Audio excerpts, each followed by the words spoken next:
Good morning, Listuguj. Before we start, I was wondering if Macy would like to come up and sing the national anthem. Just kidding, just kidding. Um, I'd like to welcome you all here this morning. Um,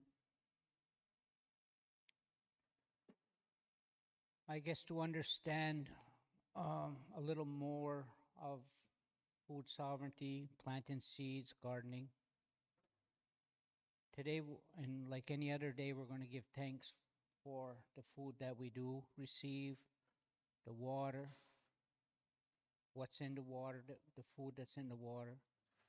Um, we have some good speakers here today. We're going to learn and we're going to pass on this knowledge to the young ones that are here now. It's not for ourselves. If we do need to know something, let's ask the other person that does know. But what we do know, it doesn't belong to us. It belongs to the young ones now. We hear the 7 generations. Well, they're the 7 generations.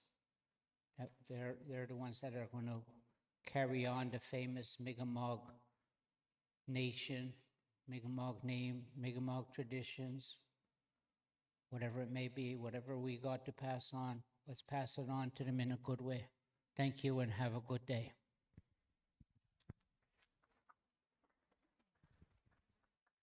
Well, all in Mike.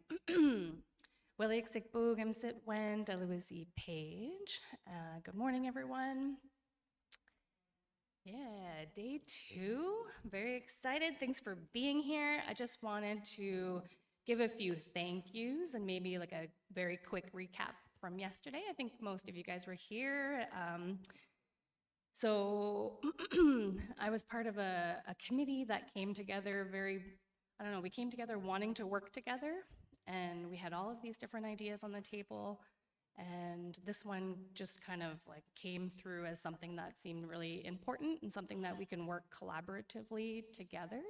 And so I just want to thank a lot of the people who were around the planning table and who sponsored this event to make it happen. So social services, through probably different programs within social services, the LWRI, the Listuguj Wellness Renewal Initiative, LMG's Culture and Language Revitalization Program, GINU, the Gespegawagi Institute for Natural Understanding, Natural Resources, Listuguj Education, Health Services, Communications.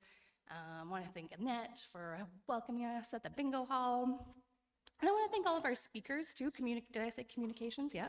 So, it kind of takes everyone to put this together, right? And want to thank all of our speakers from yesterday. So Cody Martin, Mike Martin, and Tim Dedam. We had some interesting discussions yesterday about the community garden, the greenhouses, how it came to be and where it is now. And I think he left us with a lot of future potential, right? Like what is possible in the community in terms of maybe backyard gardening,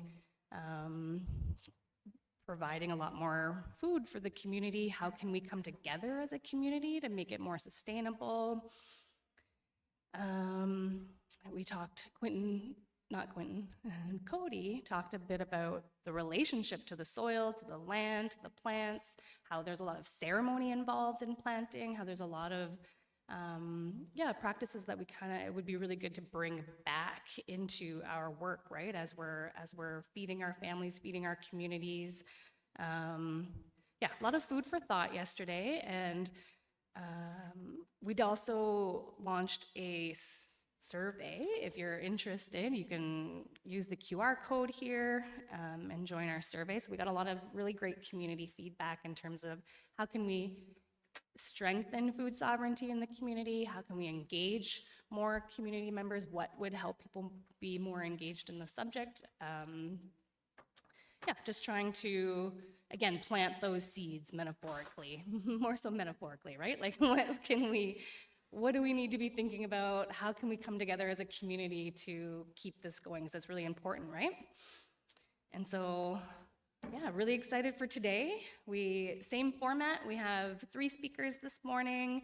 They're each going to have maybe about a 30-minute presentation. We'll have a quick break, and then we'll do if you want to ask questions within their presentation, you can, but we'll have more time for discussion afterwards as well. What else? Oh, I missed a few people that I want to thank. So after our speakers, I want to thank Molly Beth for doing that awesome basket making workshop yesterday. I want to thank Jenna Martin for doing the catering. She's going to be making some Indian tacos for lunch today, so stick around or come by, swing by lunch, tell your friends. And Mike for doing our welcoming.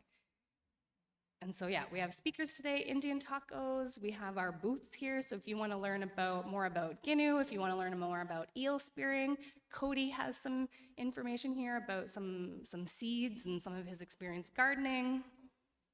We have a plant giveaway. So don't leave here without taking home some house plants. We have some house plants in the back. Just let us know, and we'll before you leave, we'll send you home with some house plants. And we also have a gift giveaway. So a bunch of us put some extra stuff there, so maybe everyone will leave with something, but if you have something to give, it's more of a gift exchange. Instead of prizes, we wanted to do a gift exchange to try to build a bit more community. We all have an abundance of stuff, right? And so it's that practice of reciprocity that we wanted to incorporate into the event. And so without further ado, we're gonna get started on our presentations, and I'm going to invite Denny Isaac up, who's the Associate Director of Natural Resources. I'm going to put your presentation up here. I didn't ask for any bios, so feel free to elaborate on your introduction.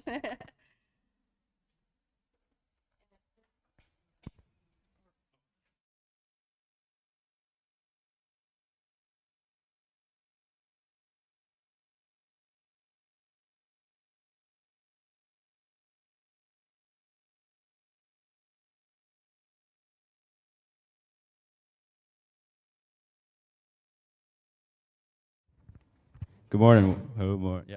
Yeah, it's fine. Listuguj, good morning. So how's everyone? Children, thanks for coming. Yeah, boo, boo.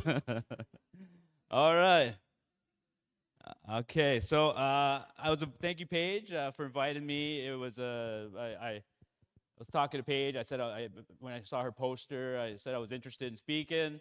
I saw I have a little hobby with trees, and I like to do my own little call it guerrilla planting, where you just throw some seeds in areas where one day it'll be a food tree for someone else, maybe not me. I'll be gone, but it's my little hobby I do. But I said, no, I don't want to get weird on the community with that, so I'll stick to my work and share some relevant information in terms of what Listuguj fisheries and how we fit in, I guess, to food sovereignty, and how, I guess, just a general update on kind of what we've done and are doing, and what we need to do, and how we need to work with the community on into the future. So, so excuse my presentation. It's like kind of a little thoughts, or just my own thoughts I put out there, and so I organized it, give myself a little introduction, talk about the Natural Resources Directorate. More on the fishery side. I don't manage forestry, so I won't speak on that. Talk about a little bit of our Mi'kmaq rebirth in terms of our indigenous law, and when we revitalize our ways of our culture, our practices, the language, all the initiatives that are going on in the community. One of the things we talk about is a fishery law that from the Mi'kmaq salmon law in '95 to the lobster law and other community laws that they're going to be taking on into the future, from education to I guess whatever else the community envisions that they need to I guess describe how they're going to make decisions on certain matters in the community. I'm going to present some economic data and talk about the commercial fisheries, and do the two worlds discussion. So just kind of highlight how we're in a tough spot between, natural resources is a bad term to describe our territory. It's kind of like an extractive, it's a relationship but at the same time, In the world we're in today, since Marshall, we've been involved in the fisheries economy where we're trading, and that brings benefits to the community for our survival, economic survival, and it's the balance of the two worlds we're in. It's a little hard sometimes in this position when I'm trying to protect some species at the same time we're burning some diesel to catch some crab to make money. So but nothing we can't figure out together as a community. So, son of Juana Metallic, my grandma Judith and Patrick Metallic, my grandfather, and son of Dennis Isaac and my grandmother Jenny Morrison and George Isaac.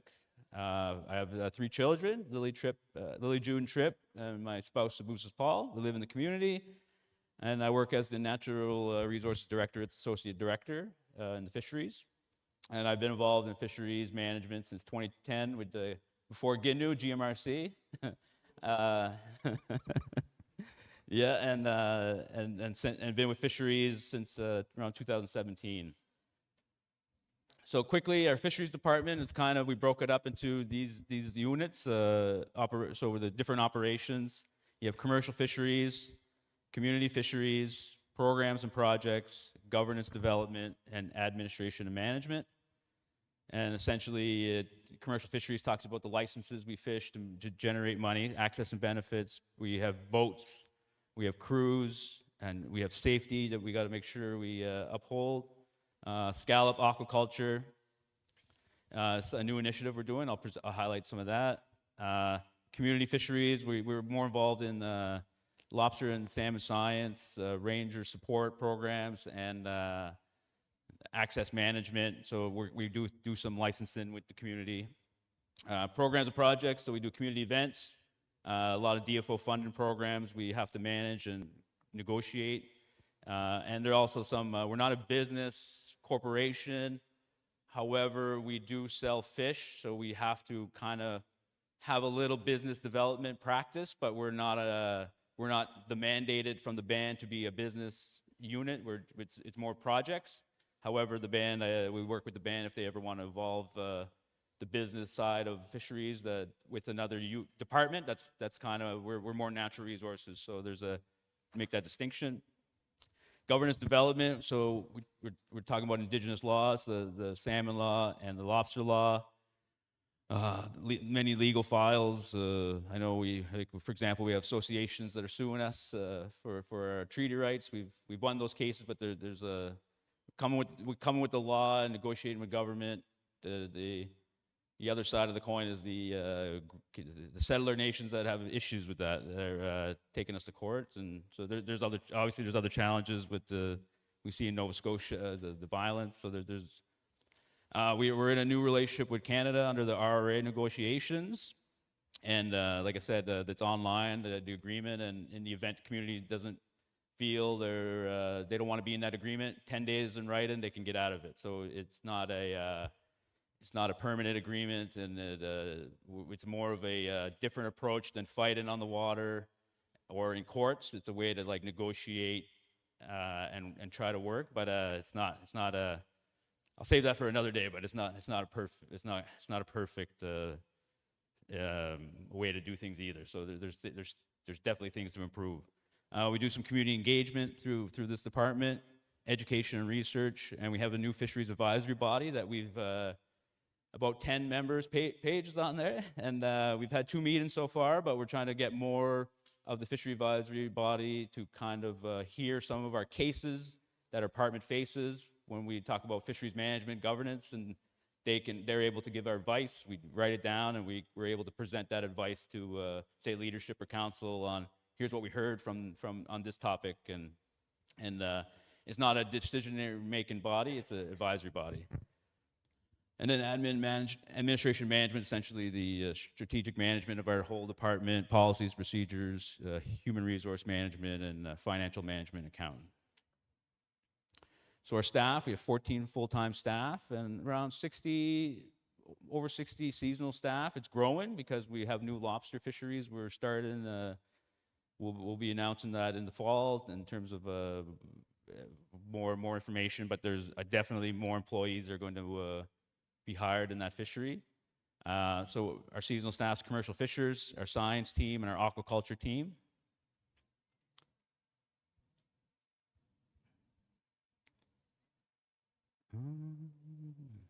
So just want to talk about on some Mi'kmaq law. It's we've already had laws. We've always had laws. We've always had a traditional way of doing things. We had our practices, and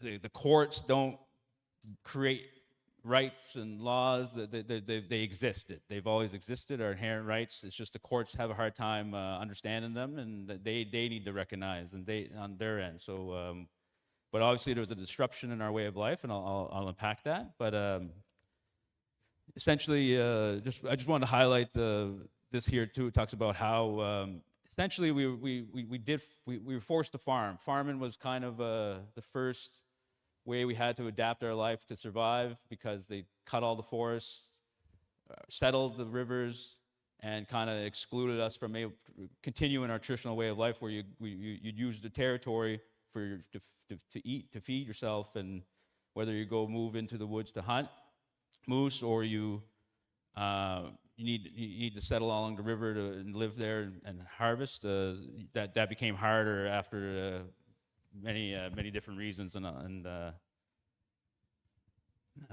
this is from Bill Partnoy. He's a researcher, and he was very good at presenting a good summary of our history of the impact, and basically he's very knowledgeable in how the government and settler nations got upset, and that led to fisheries management regulations forced upon us, and he gives a good history of how our denial in the salmon fishery, how that evolved. And one of the things he talks about, though, and I just wanted to highlight, was how our ancestors were they harvested with the seasons along the territory, fish and game. But what came with the Western world when Europeans came was the wage labor, cultivation of soil, and living in one area and taking on that, taking the land and cultivating it, and eventually over the next 50-some years, that it's continued to evolve, that the economic and political forces, environmental conditions kind of forced us to adapt, to survive, adapt the way of life. But we were forced by resource depletion, lumber trade, employment opportunities, fish and game regulations started to come out. The Indian Act and Fisheries Act are very 1 year apart, and both of them forced us to I guess the practice that it ended our traditional way of life anyway, and on the pressure to turn the Indians into European citizens to live in their nation. So and these are very strong pressures that kind of our ancestors faced, and what brought us kind of and changed our community. I just wanted to highlight this is a commercial harvest for 1 year in the Bay of Chaleur, and there was over 46,000 fishers, and they took over a million salmon out of the river that year, or the Bay of Chaleur. I just wanted to highlight how the commercial fishery and it highlights the example of how our resource was just taken.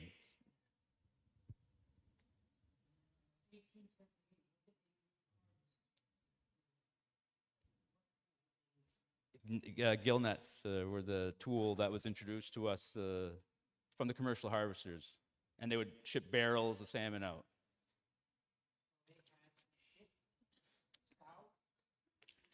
I don't know the type of boat, but I imagine, yeah, they had yeah. Well, it's the whole Bay of Chaleur, so it's like big, but still, yeah.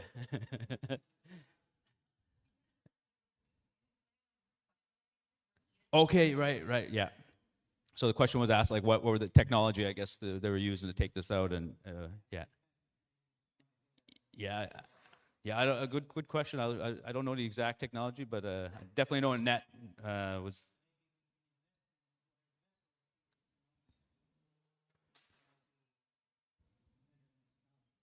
Oh well, I think the fishermen they'll have to see how they can improve their operations for sure. This is from Chief Allison, talks about, this was during the Standing Committee on Fisheries and Oceans after the Marshall ruling, and he describes how historically community has petitioned the government saying you guys essentially are starving us, taking all the water, taking all the territory up, and you're impacting our way of life, and that was not part of any type of relationship we agreed to, and so it just highlights. I just wanted to highlight kind of how Listuguj has a long history of saying no, you're impacting our way of life, and we continue that today. It's just highlight here again in terms of fisheries management and governance. We've the peace and friendship treaties were a relationship that we envisioned to have a side-by-side equal relationship, work together, and it protected our way of life, hunting and fishing. And however, when the Indian Act came and the Fisheries Act, it became we lost we weren't humans anymore. We were wardens of the state. We lost our agency. We were dependent on the governments, and it created reserves, centralization policies, and basically the relationship was no longer peace and friendship treaties when they saw you. It was through the Indian Act, and that's and before that the peace and friendship treaties, when they claimed they had a right to the land, it's the terra nullius, is the religious order from the Pope that says if no one's living there and there's no church built, you can build one, it's yours. So that's in a nutshell what Canada, when they first came, that was their justification. So it's it's still relevant to argue who our land is unceded. So part of the rights reconciliation was hoping to at least try to bridge the gap between the treaty understanding and the Indian Act. However, we're not going to solve that in one generation, or myself. It's a long, complex history that they need to. I think it's an evolution, I think, and it's going to take generations. It's not an easy fix. I won't go over this, but when I talked about our history, like what Chief Allison said, 200 years, here's kind of different types of, anytime Mi'kmaq petitioned the government on hey, what are you doing? From Acadians taking too much land for hay to, I even read some chiefs said we have no choice but to farm because you starved us out of you took the fish, you took our moose, and we have to force us to farm, and yet you're not even providing us enough equipment to farm. So they were saying you're trying to exterminate us. It was the letter. It was from the three chiefs from the Listuguj. I forget. I couldn't get a picture of it because the guy that was showing me it, he's like, he wouldn't let me take a picture of it. He's like, you got to pay me for that. I was like, whoa. So, independent researcher.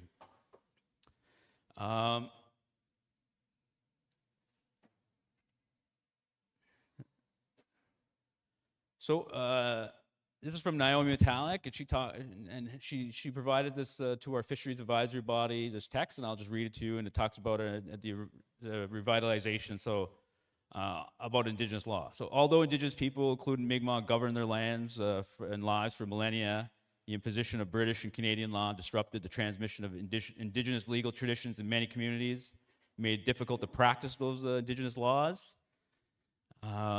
And the Canadian control of Indigenous governance undermined the ongoing reinvention of Indigenous institutions and legal orders, made it harder for leaders and families to encourage well-being within the Indigenous communities, and made it harder to relate with our values. Governance can be facilitated through the conscious adoption and creation of Indigenous law in the, oh my God, I'm losing my spot. In the contemporary context, Canadian laws do not supersede Indigenous laws. The Supreme Court has recently recognized that reconciliation must involve the burden of state and international and Indigenous legal orders. And over the last decade and a half, Indigenous law scholars have been writing about the various resources, methods, and frameworks that Canada to support Indigenous nations and communities and drawn out their laws. This includes describing ways to find community members, the land, and more. Nations and communities have been participating further in this work. The Mi'kmaq language, stories, and ceremonies, knowledge of the land and water, and relationships with plants, animals, and fish can all be harnessed to guide and governance our fisheries today. So essentially, it's not saying it's not too late. There was disruption, but it's not too late to take back for our sovereignty and our dignity, for our survival into the future. And I think that's the message to the youth, is that they'll be inheriting. I wasn't there for the salmon law. I wasn't there for the 81 raids, but I inherited the energy and movement of that. And I hope the youth will continue for the next generation, will continue with the adopting our indigenous laws and taking back our spaces where we should have been. And one of the things I talk about is that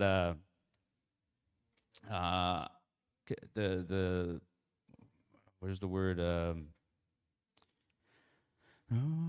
Difficult to practice. So difficult to practice, meaning practice makes perfect. So one of the things is, for example, we're doing when we started Marshall 20 years ago, we didn't know what we were doing.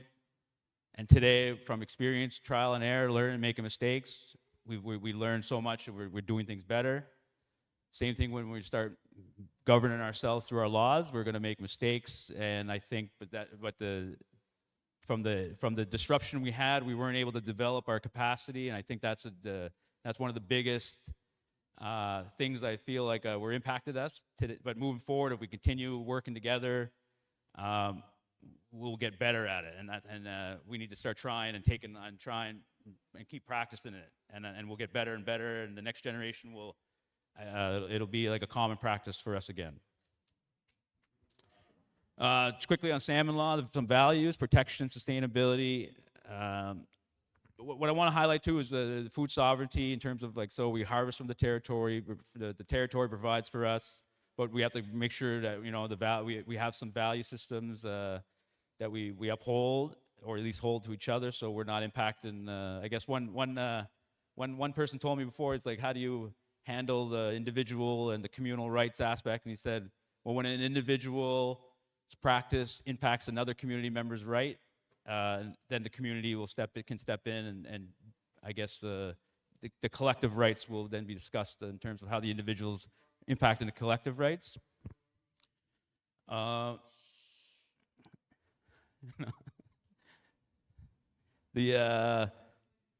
Community lobster law. So these ones were implied, and these ones are more explicit.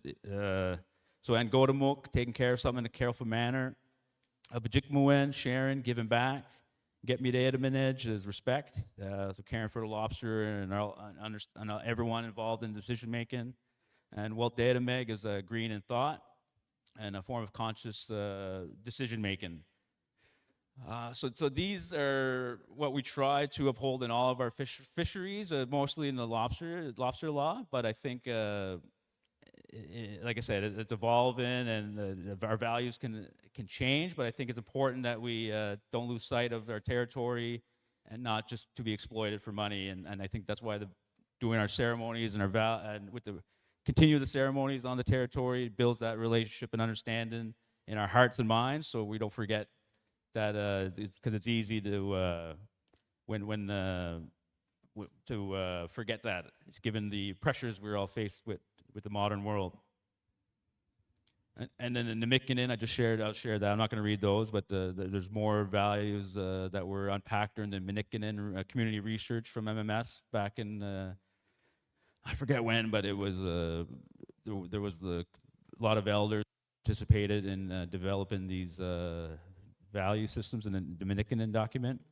And I just highlight here is Captain Rodney. He's with Chris doing at the send-off ceremony, and that's an activity we wanted to bring back because it's something I believe, and we involved the youth. You might have been there for that ceremony, and it was important. We thought that to bring these ceremonies back and put the good intentions in the tobacco, and when we make an offering, it's not just for a good, bountiful season, but it's for safety and hoping the fish come back for the next generation. And just highlight very quickly some governance, how the Listuguj lobster law, and this is more for like the Fisheries Advisory Committee, how I involve them, and as an advisory body that gives advice and feedback up to the decision makers, and how the direction mandate comes down. And it's I'm in the technical side, so I'm not a decision maker. And then, but the advisory body we try to work together on certain issues, and it's like I said, it's not perfect. We're trying it out, we're evolving it, and obviously more community involvement, the better. And I think that's where the fishery advisory body we have now is going to kind of guide how that should look, and I'm excited of what's coming. And then here's with Canada, how we involve the same process. This is just I described it as under the terms of the Rights Reconciliation Agreement and how the advisory body plays a role. And essentially, again, I'm on the technical body at Natural Resources, and again, it's more of on the ground issues. And then the steering body is with chief and council and DFO ministers. So and like I said, within writing of 10 days, we can get out of this, and you go back to the old way, which is fighting the Fisheries Act on the water. And just want to show this, just the complexity of the salmon management and governance on the territory, and how between Canada and the province and DFO, there's jurisdictional issues there. That's why you have Quebec manages the Quebec side of the river, and the DFO manages the New Brunswick side of the river. It's because of the Quebec had an agreement in 1922 that gave the province powers. Canada, us between Listuguj and DFO is through the RRA agreement. Between Listuguj and the Quebec, MFP is the Ranger agreement. And in the middle there, I put the Rescouche River Water Advisory Council, because and Carol Ann plays a role in that. She's the chair, and she brings all the groups together to try to talk about, salmon stock, salmon issues, and try to work out, try to improve the lives of the salmon on the water. But yeah, I just want to show you how it can be complex. So again, evolving relationship. I just talk about how. The red there, I talk about some of the violence we've faced from settlers and from government, and how the greens kind of like how we're evolving and taking back for ourselves. So there's lots more events I'm sure that I'm missing, but I just wanted to capture some events I'm aware of.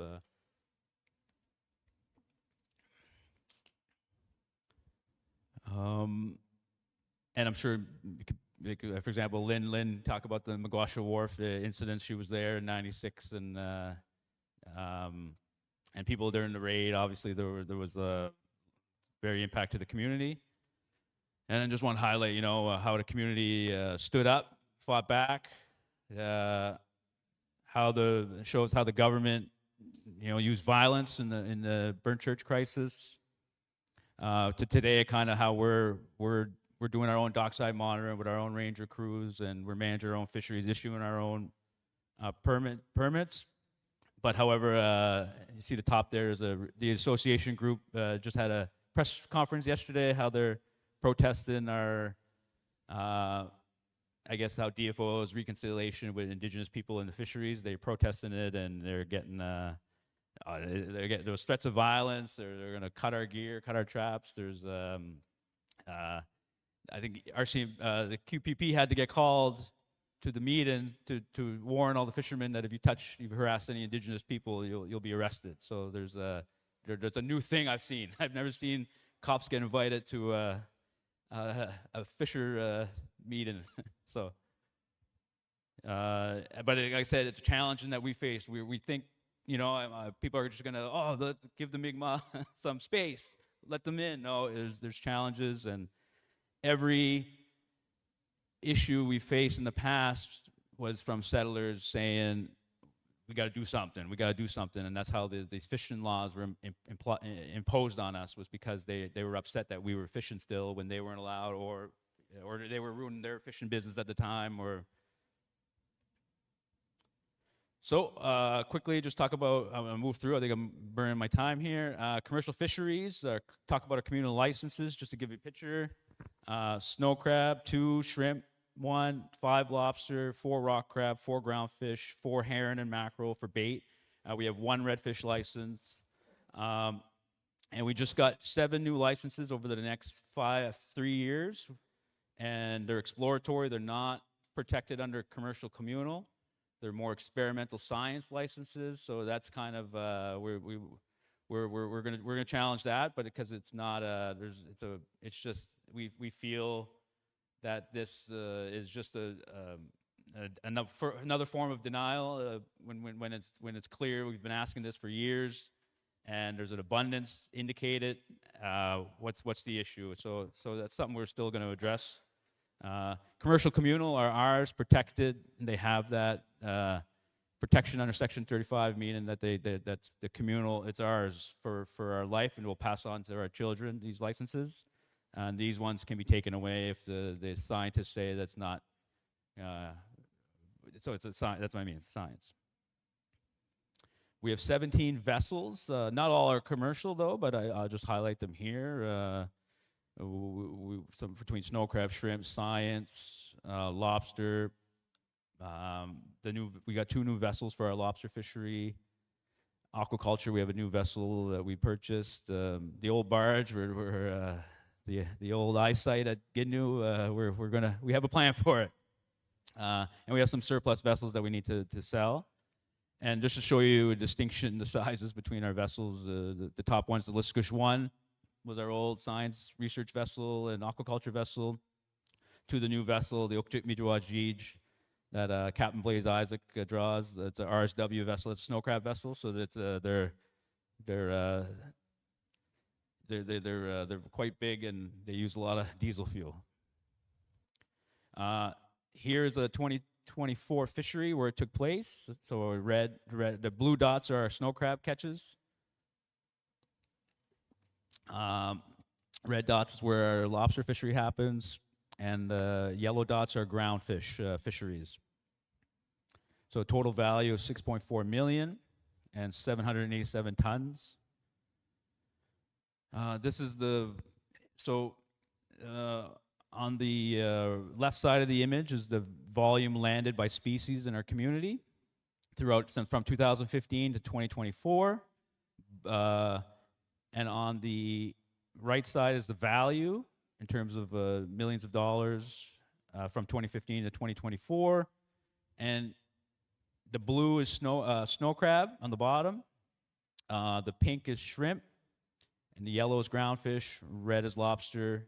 And green is pelagics, which is the smaller fish. And as you see, just from the snow crab, how it fluctuates based on its volume, and so does the price fluctuates, and that's influenced by markets, different types of crabs in the markets, people's interest, exchange rates between Canada and U.S. dollar. It all influences the prices. But you can start seeing our shrimp fishery, how our shrimp fishery has died. We didn't fish it last year. We opted to kind of like say, no, let it, our contribution, we're largest shrimp holders too of that volume. We let it stay in the water, and there is some improvement, but we're pushing to not have the fishery open until June, which would allow the shrimp eggs to basically the shrimp have eggs on them at that time, and we shouldn't fish them. And the industry allows it, so we're kind of challenging that. And then obviously the lobster fishery is just from the community fishery, and but that may change next year, and I'll try to, if I could present. Oh, we got 5 minutes. All right, speed through. All right, more fish prices, just to highlight it. Economic study, we did an economic study, and from 2019, 2022, our operational spending, and this was to show the Quebecois were not the enemies. Our existence contributes to your economies. So 200 years of employment in Quebec, Atlantic Canada, $21 million in gross domestic product, $17 million in labor income in Quebec, $5 million in government tax revenues, and $2 million in federal tax and $2 million in provincial tax. Capital spending, we did 17 years employment, Quebec, Atlantic Canada, $2 million in gross domestic product, $1.3 million labor income, and $400,000 in government tax revenues. And that's just there was a longer study to that, but I just wanted to share some highlights from that to show that the communities, we do invest in the economies. So with that, native food sovereignty is important to talk about our relationship to land, medicine, health, like our diets and what we consume in our bodies. Resist those the pressures from government to control the economy and force us into that. We can make our own path, I think, in our economy and develop our own, create our own markets, find our own space in there. And revitalize our culture and identity, who we are. And again, like I said, the relationship to the land, we got to make sure we're treating land not as an extraction relationship. And I think it's the heart. That's why I said I struggle in the two worlds. Catching crab, making millions of dollars, and how do you respect the crab at the same time to make sure it's a species with a life and not to treat it as a box frozen product. And then when you talk about food sovereignties, there's a complex system from governments, economies, markets, people, the biological, the territory, what the territory can actually produce from the ecology, and they're all connected. However, how I see food sovereignty is that we're not just on that harvester side. We're involved in the whole system for the goal of protecting ourselves for the future and taking care of our community. As Cody said yesterday, when Trump comes in, in the worst time, we're able to adapt without. Probably go close it down. We'll be okay, and maybe one day we'll have some. We can get better at making sure that we're able to take care of our communities, and especially those who need it the most, who can't take care of themselves, who can't go out and fish. So food supply chain, we're just wanted to highlight how in terms of crab or any fishery, starts off with government studying a stock. Here's how much you can fish. Here's what's available. Or fishermen go out, or it's aquaculture, aquaponics. Then it's someone lands it, and it has to be processed. Then it's sold to a processor. Processor turns it, transforms it, has waste. It's stripped out, and then a bunch of people play with that after, and they're traders, or the restaurants, chefs, and there's consumers that go to the market and buy it at the grocery store. But you see how the price of crab changes as the hands goes up. But you see where the crab changes from an animal to a box product after it gets to a processor. So that's where, if we ever gonna take our space in all of this, we're stuck here in the yellow arrow. The red arrow is where we're at. But our indigenous economic sovereignty we're the full expression of our martial right would be to participate in all of the supply chain. So that's something I believe we should strive to, but at the same time, kind of not just trade crab and treat it as a stock, a living species. And then again, supply demand just shows how the price we get is dependent on the person at the other end that wants to buy it at that high price. It trickles down, but it just shows that the demand is. But what's interesting is that the people buying it want our story. They want to make sure it's sustainable, and they don't want to buy something that's hurting the environment. So it kind of our story can go up, but at the same time that value can come down from that. Scallops, quickly, we have a scallop farm. We just commercialized. We've experimented with it. We're going to have 300,000 pieces in the next 2 years. We have 150 so far. We're ready to sell this year. I need 8 restaurants to buy $240 a week for 21 weeks to break even. So it's a new business venture we're trying. And we collect the spat ourselves. We put them in cages for a year, and then we put them out for 2 to 3 years to grow out. We sold some to a restaurant in Quebec, and the chef here, I won't play the video, but he talks about, he does an interview of the product we received and how amazed he was, how fresh it was. The scallops were biting his spatula when he was about to cook them.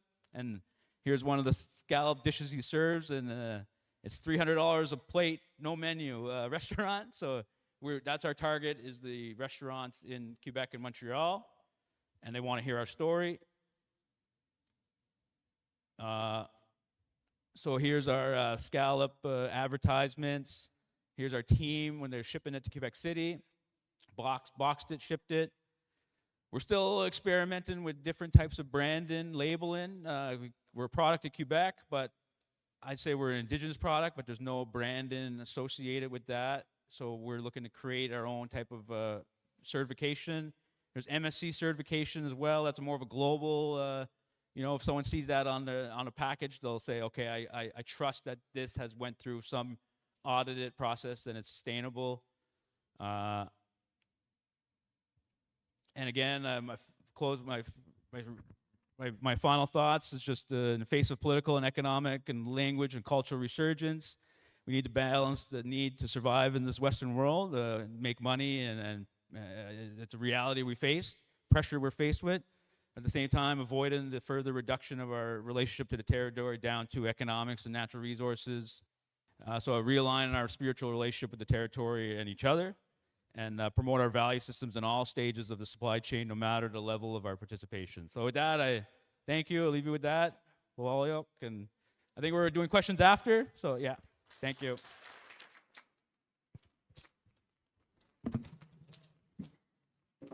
Right on. Thanks, Denny. A lot of food for thought. Keep your questions. We wanna add to that with more speakers, and we'll have a nice large Q&A afterwards. But always good to kind of know what's going on in the community, right? Because there's a lot. So that's really good. All right. So our next presenter, kind of keeping on with the kind of fishy theme, we've got Carol-Ann Gillis from Ginu. Yeah. I really like how Denny got the booze and I got the woos.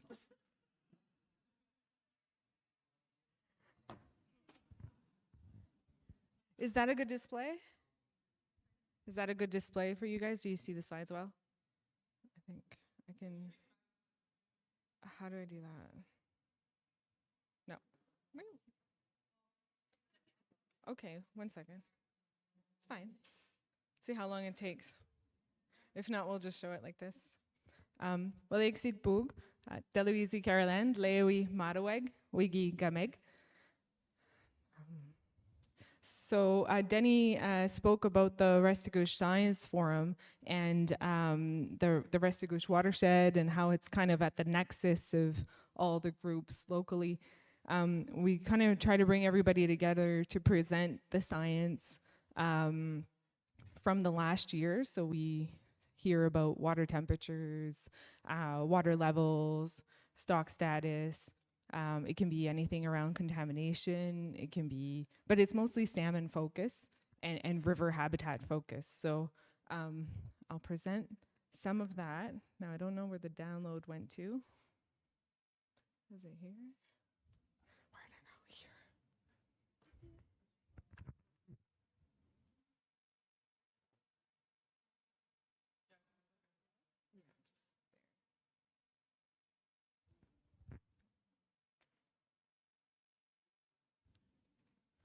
All right, now it's all up, full page. There you go. So we met at the Quality Inn Hotel March 11th and March 12th, so only 2 weeks ago. There were 60 participants online and 40 in person. So there's a lot of researchers, universities, government employees that work on the Listuguj, and often they don't know that other people work on the Listuguj. So it's kind of a good point to bring everybody together where everybody can understand what everybody else is doing and how it can actually paint a bigger picture of what's going on with the environment, with the river, and have everybody involved. So different people present, DFO presents, we present, the watershed presents, universities present. This is the water temperature and the air temperature in the region in the last year. So for 2024, it was quite warm. The waters were low. There was not a lot of snow in the spring. The ice out went out really fast. And so there was hardly any rain compared to previous years. So the air temperature warmed up the river quite fast. But over time, if we're looking since 1920 to today, we're seeing that the air temperature overall is warming. So we're seeing definite warming trends in the area. If we just look at the summer of 2024 in July and August, over the last 100 years, they're saying that there's about 1.3, 1.4 degrees warmer on average. Some years are colder than others. Some summers are cooler and there's more precipitation and there's more rain.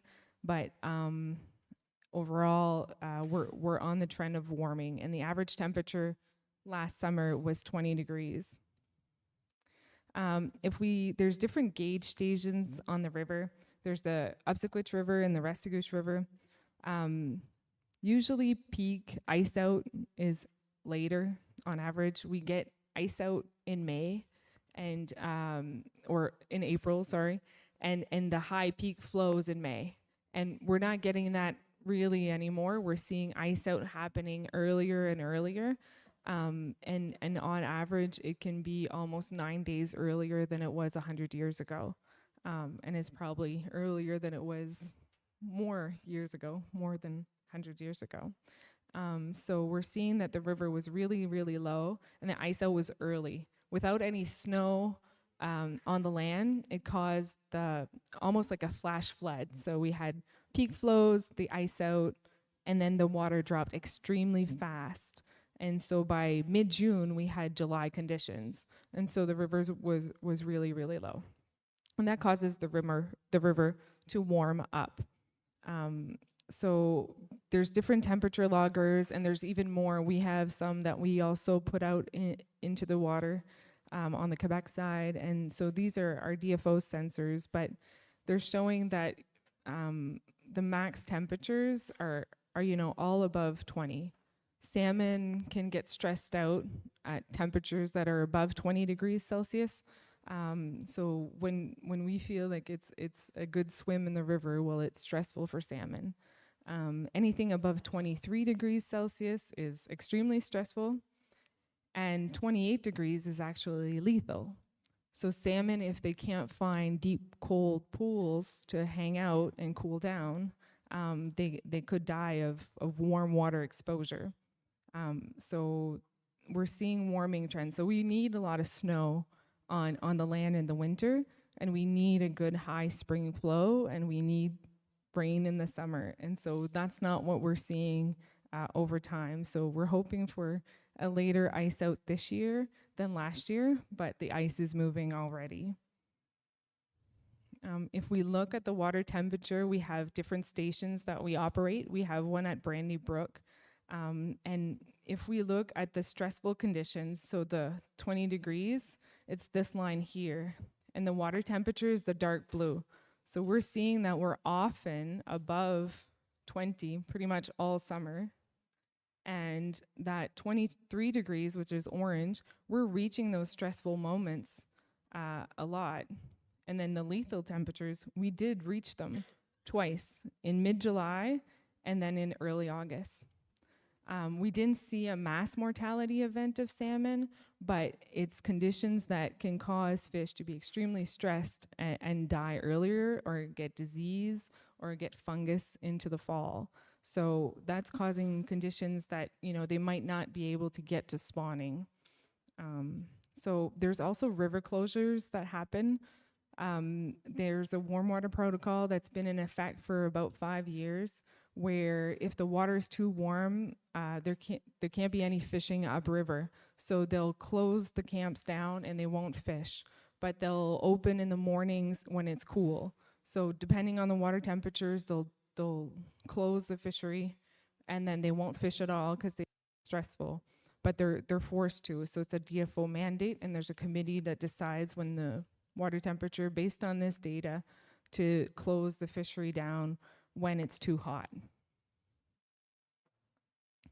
So last summer, because it was such a warm summer, there was 24 days of river closures where it was only morning fishing only. So the camps by 11:30 a.m., they weren't allowed to be on the water anymore. So there was 24 days where they were restricted. There's also anglers that go out onto the water on Crown Reserved waters. This is managed by the government of New Brunswick. And so if we look at the time series, it's from the 1980s. The blue line is the catches. Since 2015, any catches that are caught, they're released. So it's catch and release. So there's no mortalities since 2015. So that caused a lot of fishers to not go fish anymore because they were fishing to catch a fish and eat it. They didn't want to just do catch and release. So a lot of clientele, I guess, of people who would go on the waters on the Crown Reserves, the clientele changed. But over time, the catches are lower, and it's not necessarily because there's less fishers on the water. So it's an indication that the stock levels are going down at that level. So there's a relationship between if you go fish, you're likely to catch a fish. So if you're fishing and you're not catching anything, it's pretty much because there's no fish there. So over time, what we've seen is that there's been a decline of about 72% since the 1980s overall in the amount of catches by anglers upriver on the Crown Reserves. We operate the Matapedia River Smolt Wheel. You've probably seen smolt wheels on the water. Pam's team is there, Butters Island and Moses Island, and there's a lot of work being done there. There's another smolt wheel on the Upsaquitch that's run by Eel River Bar, and there's one in Kedgewick that's operated by DFO. And so we also tag these fish. We've been operating the Matapedia Smolt Wheel. We did it in 2015, 16, 17, but we started it up again in 2023. And so we're seeing that smolts are going out in big numbers. So the Matapedia River is extremely productive. We had a record year last year, and we're not expecting to have that many fish go out this year, but those fish that went out in the spring of 2024 were from the spawners of 2020 when there was a really, really good year of fish coming into the river. So we're seeing if a lot of fish come in, a lot of fish go out because the river can grow them and produce them and may have them survive all the way out to the head of tide over here. But we've been tagging them, and this, if we compare the Listuguj fish, so when it's purple, I don't know if it's, yeah, when it's purple, it's the Campbellton Bridge here in front of Ginu. So we have 3 buoys there that you'll see in the summer. They're yellow, and that's the buoys that listen to tag fish go by. So we know if we tagged 80 fish upriver and we detect 80 fish at the bridge, well, 100% survived. If we only if we detect less fish passing through, well, they might have died on their way from Kedgewick to Listuguj. So it gives us an indication of where the fish die, if they do die. So if we're looking at the Listuguj, so purple is the bridge here. Outer Bay is like Giskapegiak, it's like across the bay, and it goes all the way to New Brunswick. And yellow is Sobe, so that's between Newfoundland and Labrador. So that's where all the fish go out. That's where all the salmon migrate to. So they migrate really, really far, and then they go into the Atlantic Ocean, and they'll go all the way to Greenland. And so as they're out migrating, we're seeing that to the bridge, you know, smolts are doing pretty well. Most of them are surviving. There's sometimes more survival in the bay in 2011 to 2019, and now we're seeing a slight decline, but it's mostly driven by 2023. And then this is all the way to Sobe. So in 2023, there was a sharp decline in survival, and we don't really know why. So was it striped bass that came in earlier? Was it water temperatures? So there was less survival in 2023 overall. If we're comparing to the Miramichi, because there's a lot of talk about how the striped bass are declining, the smolt outmigration and affecting survival, this is the Miramichi data where they're making it almost out to the bay, but the minute that they go to the outer bay, you know, there's a big loss in survival. So they're seeing a lot of predation by striped bass in the Miramichi system, which we're not really seeing in the Restigouche and in the Cascapedia, except for 2023. And we don't know if that's correlated or not with striped bass presence. Usually the fish go out on average at the end of May. 28th of May is when they usually go out in big numbers. But in 2024, because the timing of the snowmelt and the timing of the ice out was so early and the river was so low, they went out 10 days earlier. So we almost missed the peak because we got to put the smoke wheels in the water, and we got to make sure that we see when they go out and how many are going out. So if we compare the Kedgewick, which is Restigouche here, we've been tagging there for a much longer time. And in Matapedia, we've only been starting to tag in the recent years. But that drop in 2023 of survival, not even 50% made it to the bridge. So that there was a big loss in survival there. And so if they're going out as smolts in 2023, they would be coming back to the river as grilts, so small salmon in 2024, and we hardly seen any grilts coming back in 2024. So is that one of the causes? Maybe. Maybe it's conditions at sea as well. The Quebec government presented at the Science Forum, presented a Quebec-wide portrait of all the stock status of all the rivers across Quebec, and showed that compared to the last 5 years average, there's been a decrease this year of 57%. So there's a big drop in about half of how many salmon are actually coming back to rivers in Quebec. That's Quebec-wide. They do surveys on the Matapedia River with the CGRMP, who is like the angling organization that manages that fishery there. So they saw that there was hardly any grilts. Last year in 2024, it was the lowest on record for 2024 in the Matapedia, and it was 2 years consecutive. So the Quebec government is saying if grilts aren't coming back, so they're going out as smolt, they're going out to grow and come back, like a grilts is 63 centimeters or less, so it's not a big salmon.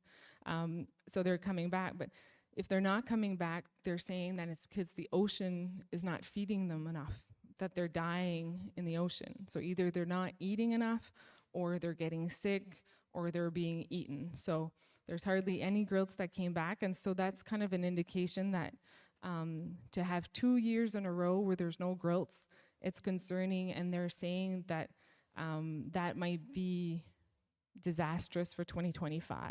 They're saying that if the ocean conditions were poor, nothing is gonna come back this year. So they're sounding an alarm on the Quebec rivers. The Matapedia return was about 57% of the conservation requirement. That's the minimum that they decide is like, this is how many spawners you need for the river to sustain itself, and these are how many spawners need to spawn in the river. The Kuzapskal River was above 100%, so that's hopeful. That's really great, because if the Kuzapskal had enough salmon to spawn, then we'll have a new generation come up, and so at least there was a good deposition of eggs there. So for Quebec, they're saying that 2025, this spring and this summer is going to be the worst than ever. They're expecting it's going to be the worst on record. And so because of that, they decided that Quebec-wide, except for one or two river on the North Shore, like the Moisey and I think the Natashquan, that there'll be no anglers that can keep any fish whatsoever on any of the rivers because they think it's going to be really bad. DFO also presented the New Brunswick side because they count fish there. So they operate smolt whales on the Quebec side. They did 38 electrofishing sites, so that's where you use electricity to stun the fish for about a second, and then you can see them and count them. And then they snorkel counts, so they also do like Quebec, and they do visual spawner counts, so they dive and they count all the fish that they see. They also asked the camps to report their catches and to see how many fish were caught. And so based on how many fish the camps caught, they have a mathematical calculation to determine how many spawners are in the system. So they determined that only 54% of what was needed was present in the river, so we didn't reach that 100%. And for the snorkel counts, the numbers of fish that they counted, which is large salmon, small salmon, which there's hardly any small salmon, that there were less than 3,000 fish in the whole system on the New Brunswick side. So that's not counting the Manapidia, but that there was less than 3,000 fish. And so the management plans that are laid out by DFO, they're saying, oh, you need about 8,000 to 9,000 fish to be in the river to spawn. For you to have future generations of salmon that can sustain people. But then in the Listuguj fishing plan, which is under the salmon law, it says that you need 12,200 large salmon to spawn in the system. So we're not even at 25% of what was determined by Listuguj to be in the river to spawn. The Quebec government says that they point to poor ocean conditions, so there's a lot less fish coming back. And DFO also says that they think that 2025 is going to be worse than 2024 based on the data, and that all Atlantic-wide, there's also no retention in angling. So no fishers can keep salmon on rivers while they fish with rods in the Atlantic or in Quebec. Then we talk about contaminants. So we do different estimates. There's been samples that have been sent through baseline studies with MMS that we're doing with Trent University. We're doing sampling with Listuguj. And then we do sampling with other communities as well.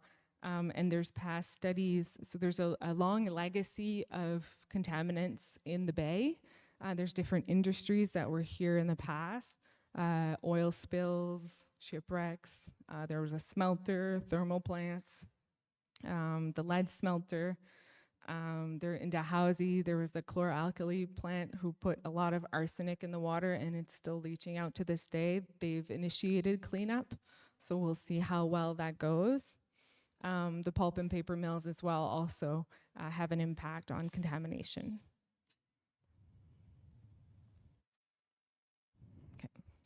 And so there's different elements and contaminants that are in the bay. There's cadmium, mercury, and lead. And even if Beldoon is really, really far based on the currents, mercury does travel west and towards this area. So cadmium, it affects kidneys, it causes cancer, fetal development. The source is mining and smelting. Results from past studies have shown that lobster tamale, like the green kidney part of the lobster, sometimes back in the day, there'd be like, you'd use it to be spread on bread or bannock and eat it. So that's really contaminated. So if you are to eat lobster, the recommendation is to not eat the green part that's on the fishtail. Then there's arsenic that's also present. That also causes cancer and skin problems. And the source is mining and the chloralkali plant. Clams have a high accumulation of arsenic in the area. So, not consume too many of those. Lead has effect on neurotoxicity and blood pressure. Sources mining, smelting, paints, old types of paints.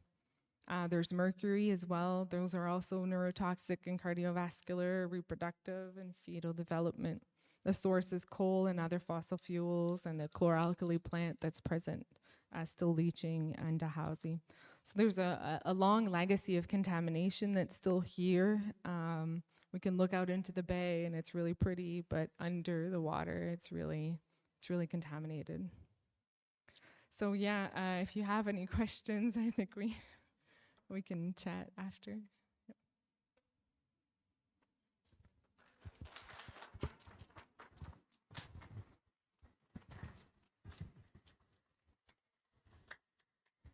Noelle and Carol Ann. Again, lots of really good, important information. I think it's all, really good for us to know and consider and talk about. And we have one more presenter, and then we're going to get into a nice big discussion. So save your questions, your feedback, your comments, and yeah.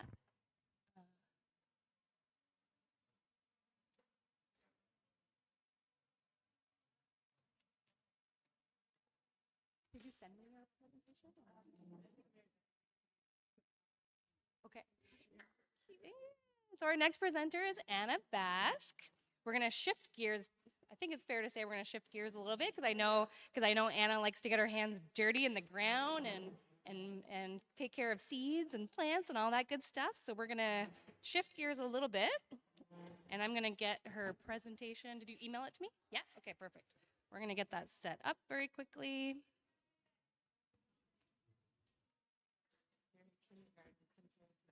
No. Don't even worry about it. You just, I think space bar or the I want the kids to look at my stuff. Well, that's all right, I guess. They stayed for the technical stuff. Hey, Williexik Boog. Happy to be here. I'm really happy to hear Denny and Carol Ann. I'm really grateful for your work in the community. Carol Ann, we're really lucky to have you. I thought I had some stuff to say that was scary, but your presentation scared the shit out of me. So yeah, I think that's something that I wanted to address, something that I was really afraid of, and how I ended up in agriculture was, just maybe kind of observing the degradation of the environment and commercial agriculture's impact on that. And with us having the river and our access to our salmon, we're unique. There's not a lot of places like this left. So I think we're really lucky. And I called my little thing slide, there's no such thing as a free lunch, because it's about energy. And I thought Tim was going to be here, so I was hoping he could see part of this. And so we could address our energy usage in the community going forward. We talk a lot about Hydro-Quebec. We're going to get money. They might cut us off. But really, we should be asking, with what energy we have, what do we want to use it for? And one of the important questions for Tim, and I guess the community, was what do we want to produce when the energy costs are high? Like the greenhouses that they have aren't set up to carry us through the winter, and they'll have a high cost. And is that something that we signed up for? So I think maybe just getting a lot of the questions and answers, would help guide how we go forward with agriculture in the community. So yeah, first I guess I'll introduce myself. I went to school in the States. I got an associate's degree in applied science at Community College of Kennebec Valley, and that was studying sustainable agriculture. It was a very nice program. It was like a dreamy program because we got to do all kinds of stuff. We had a great new farm on our campus. We had new greenhouses. We had big fields, and it was a really good experience. And it was in the center of Maine's organic farming center. Like the Amish are there, and it's just a cool place. It's a really cool place. And so I'll just keep going. Mine is not technical like Denny's and Carol Ann's. Mine's like for the kindergarten kids, but they all left. So I'll start with this. When I was 16, my Uncle Cool started talking about a time of hunger in the community, and that scared me. it scared me. It made me think. Oh, he said, when I was young, there was a time of about 3 weeks, there was no food, and all we had was porridge every day, every meal. And I was like, so spoiled. Whoa, that's awful. And I really understood how important agriculture is, and that our people, forcefully separated from their traditional food source, had farmed under duress, under difficult circumstances. And not everybody got equipment in the community. Only some people grew for the other people. So that was my first, I don't know, connection. And I didn't even know what the word agriculture was at that time. And so that was an eye-opening experience for me. And I feel really humbled to find my place in wanting to, serve my community that way through growing food and increase in access. So I tried to finish going to school at the University of Maine in Presque Isle for an environmental science degree, and I'm 1 semester short.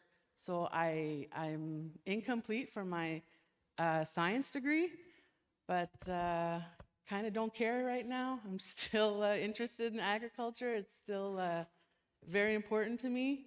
And one thing that I wanted to do yesterday was I signed up for this Maine Grain Alliance. It was like a workshop because I want to learn more about growing grains. This summer, I'm going to try to grow a variety of wheat. It's an ancient wheat called kamut. And by this guy, he took a big risk, and he patented organic kamut. And what he did was, the patent is in how you grow it. So that way they could never commercialize it or genetically modify it. It's patented. It's not called kamut unless it's organically grown. So that's really cool. And I'm just gonna scroll through these pictures here. Obviously our fiddleheads are really important. And I guess I want to emphasize on how we are, I think everybody sees, we are losing connection to our indigenous food sources. We are down to moose meat, salmon, fiddleheads. We lost our shrimping fishery, and the emerald ash borer is here. So we are under attack in a lot of different ways, and growing food in the future under climate change challenges is going to be special. This is my time when I worked with Scientific, and this is one of my favorite pictures. Obviously, we don't smoke salmon that way. This is, it's just for show, It was just a nice picture. I thought that was great.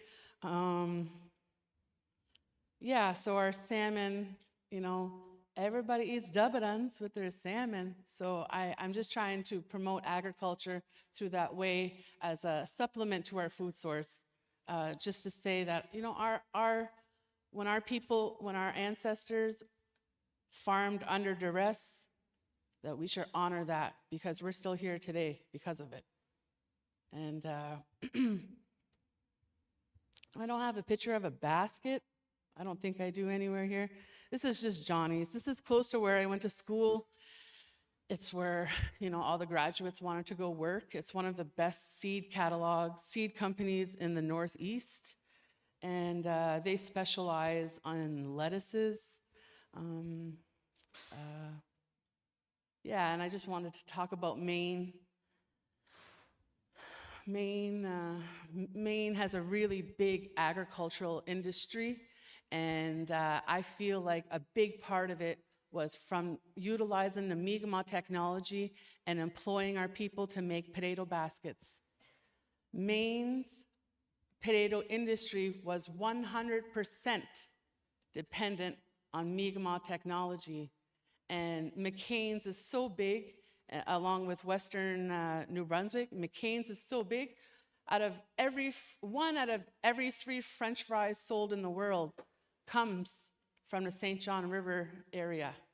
That's New Brunswick and Maine.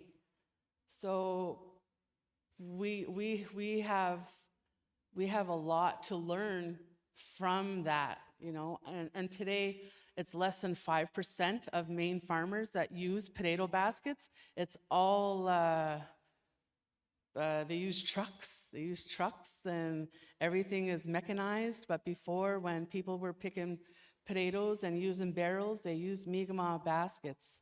So that's a pretty powerful source of technology that we're sitting on, and we're really lucky to have Mary Beth to bring that back. You know, my husband made his first basket yesterday. He was really happy, and so it was just really important to address Mi'kmaq technology going forward. This is sorry, it's just a jumble of pictures. This is the land that I'll be farming this summer. It's on the highway. It hasn't been farmed for 40 years. It's the Basques family land. And I was wondering if anybody knew what made a farm a farm. A farmland, what makes a farm a farm? It's a farmer. So that land is not farmland anymore. It has not been farmed for 40 years. So I'm really hoping that this summer, you know, we could see something really nice from that. And this greenhouse, it's one of the ways that I'm obsessed with Chinese greenhouses, because in China, they utilize cheap technology to grow vegetables for their country. So yeah, and yeah, my lot is it's about 1 hectare. And, oh yeah, I'll talk more about that. Larry told me, my father-in-law told me that their family used to grow 20 rows of potatoes, and that resulted in about 50 bags, which is about 2,000 pounds. And it was a kid's job to clean out the potato house. And so that's something that we could address as well, as having some sort of storage capacity for storage crops, because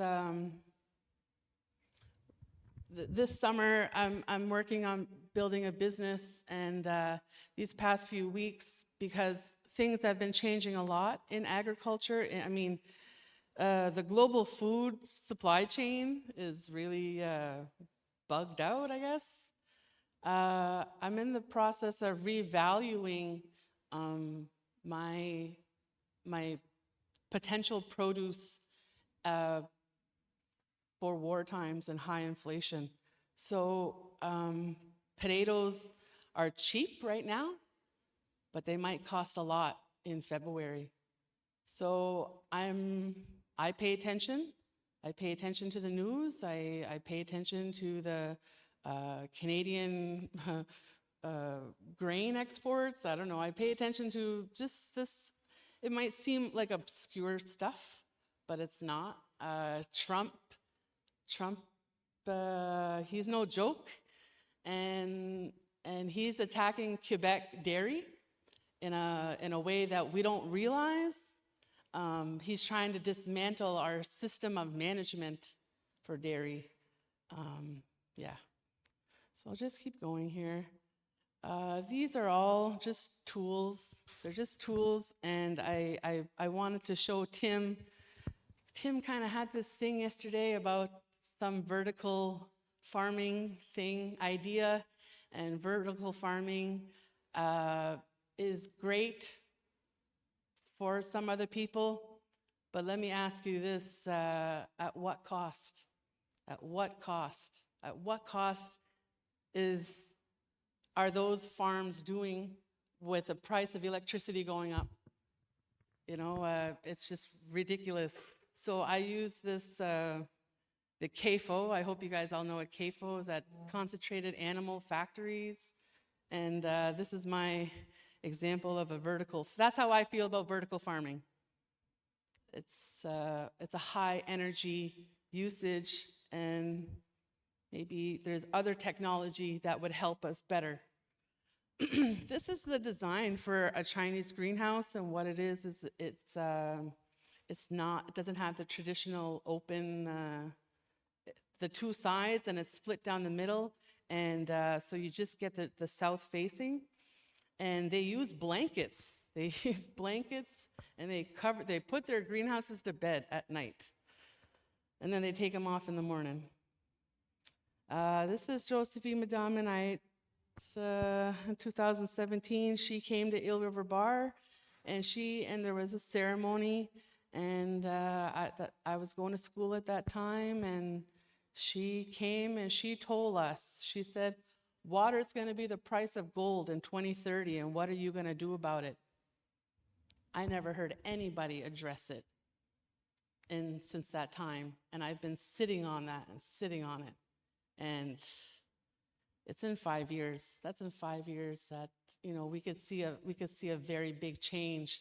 So when it comes to growing food, and if the water becomes more scarce and the temperature becomes more erratic, less predictable, we're going to be facing a lot of challenges. So this was to break up that seriousness. Yeah, so in hotter climates, what they do is they grow under shade. And back to what Carol Ann said, where there's 25 days where it could kill the salmon. You know how scared I am to farm outside at my age, at my weight, with the hotter temperatures? Like, I could get a heat stroke in May. So, yeah, this is what they do in warmer climates, and what they're doing is they're trying to protect from hurricanes. Hurricanes rip their stuff to shreds. So this is, I guess, another picture of the Chinese greenhouse and its design. And I was hoping that maybe our community could see that this would be a good fit for us. This is the greenhouse for a northern climate. This is what we should have. And this is what we should do on a small scale, and try to do as many as we can to help people. Because they have big ones, but look at this one, so cute. But they have big ones, and but they don't really do it here. They're starting to do it in Alberta, one of the universities out there. So yeah, I think this is a really good technology that would serve our community and our region going forward. This is Jolly Farmers. This is Jolly Farmers in Woodstock, New Brunswick. They're like, they're not Amish, they're something else. They use electricity. They're like Mennonites. They're something. They're a little culty, but I loved it when I went there because it was a 13-acre greenhouse when I first went. Now it's bigger. But what's unique about Jolly Farmers is that they have their own distribution fleet. And 20 years ago when I first seen them, I knew this was the epitome of how a good operation should be. And now, today, they're the top shit in the area. They are. Everybody's trying to buy from Jolly's because they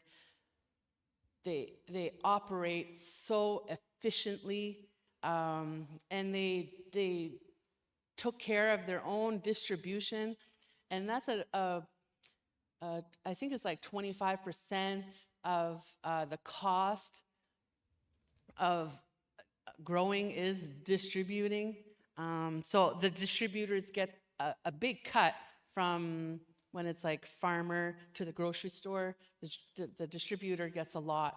So I think for me personally and for our community, it would make it would be a good idea to invest in some sort of fleet to move our products maybe to other communities. And if we had some sort of trade system, if we were to help other communities, maybe like mirror what we're doing, that we have a secret trading system. No. This is another picture of the greenhouse, and if you could see the side of the shape, you could see that the front receives a southern exposure all day. These are Quebec products. So I'm trying to be certified this summer so that I could carry the Quebec Aliment seal. And so we could sell to, so that the school could have our stuff. The school cannot take anything from the garden because the garden is not certified, it's not licensed, and that's a barrier for our kids. But it's something that I'm gonna try to work on this summer. And this juice is amazing. This juice is the best stuff ever. Like #1 product in my life right now. I'm so obsessed with it because I want it so bad for us. Like, we could have an orchard, we could have juice, we could have one product on the market. You know, I know our community tried, like with weed, with the Zenabis, but it wasn't even ours. You know, there's other First Nation communities, they have their own weed at the legal dispensaries, and then the community gets a cut off of that. That doesn't exist here. So, you know, if we had one product, one apple juice, one salad mix, that'd be better than none. Oh, that's it, guys, for this. But I just wanted to, open myself up to any questions that anybody has about agriculture, because it's not just vegetable farming, it's a lot. And what I went to school for specifically was like the whole system. And it was a perfect fit for me because being from a First Nation community, we still think and operate as a community. And outside of our community, this life doesn't really exist. We have a very unique opportunity and what's it called? Like responsibility. Responsibilities. We feel about our elders and our youth very strongly. And outside the community, you know, people are more kind of less attached. And I feel like we have so much to hold on to. And more importantly is that even as a marginalized people, we have to revalue ourselves as the most valuable.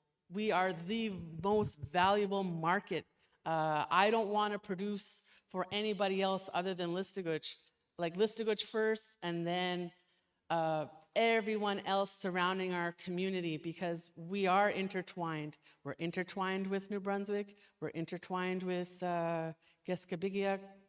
So I'll just leave it at that. I don't know if you guys have any questions, and then maybe Carol Ann and Denny. So I'm gonna leave it at that.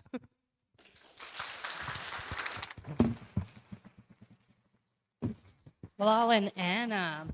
All right. How do we feel about like a 5-minute break? Or you guys, like a 5-minute break, go to the bathroom, grab a coffee, and then we'll have all our speakers up here and we'll ask some questions and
All right, I see some interesting conversations happening.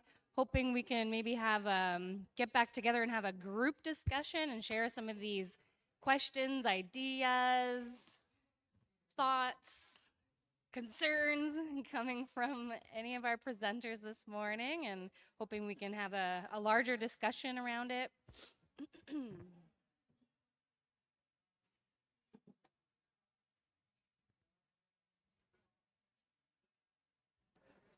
So you guys will share this mic, and I'm going to go around.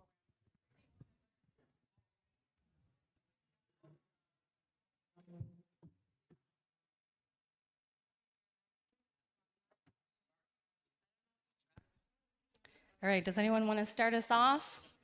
All right, Lita. Hi, everybody. I have a question for Anna. Galija's been talking about getting the box, you have your garden. First of all, what type of wood is safe when you build those boxes? You can use anything today because now pressure treated wood isn't as toxic as it was before. Okay. So even today, pressure treated wood isn't as toxic. So Okay. it's okay if you want to do that. Okay. Cedar would be best. Cedar's Right. expensive. Use whatever's around. That's what I would say. Okay, that's good to know. And now when we water the plants, if we take the hose and it's coming from the faucet, which is chlorine, would it be better to buy like spring water to water the plants where there's no chlorine or chemicals?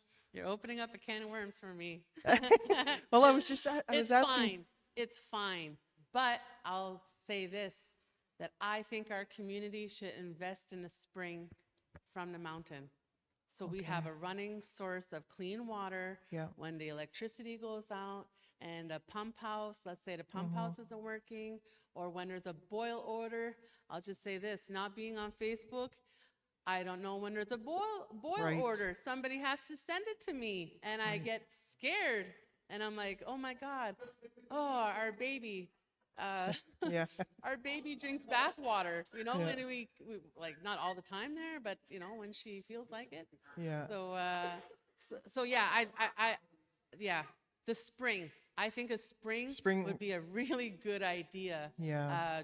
Did you listen to that? I didn't want to say it, but we're doing this so the Mi'kmaq people don't starve to death. I think that's why we're here. That needs to be addressed. And on June 1st, when we start planting, we're getting ready for February 1st so we could live through the winter. And water is number one. None of this wouldn't be possible without the water. And that goes for the spring. The spring is So my last question would be, where would be the safest to get the seeds? Because he mentioned something about, I'll let him finish the question. Thank you. Thank you, Lita. GMO.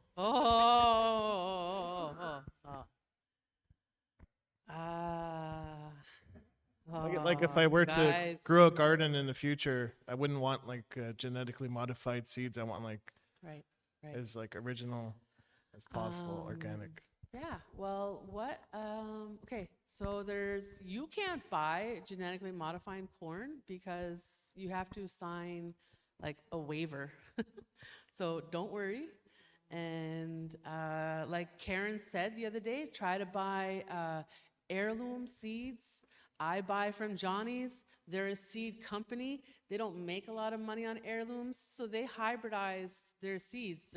There are technicians that go in the field and try to create new varieties, and they make a profit on these hybridizations. They make a profit on selling seeds. What our community could do is we could invest in a big seed purchase of heirloom varieties and try to grow them in our community and acclimatize them to our area. But whatever you get at the grocery store is safe. It's not, that stuff isn't really, it's not a really big problem. The big problem is like the canola, Canadian canola, that's genetically modified. And just as a heads up, canola is going to be fine this summer because with all the trade wars, they're saying that Canadian canola is going to be okay. meaning that we would still be able to afford to be able to deep fry. So, yeah. But yeah, for the seeds, it's no problem. It's okay. We're safeguarded because we're still little people, right? But once you get out there, yeah, you're looking into like Agway, and there's only a handful of genetically modified crops out there, and they keep them in close. They don't keep it close. It's actually the opposite. They could contaminate everything, and that's a problem. And they actually grow genetically modified crops, corn, on the way to Rimouski. If you go to Rimouski, you'll see the signs, and those are genetically modifying corn for their cattle. And at the back of those fields, isn't there salmon, Caroline? Isn't there salmon?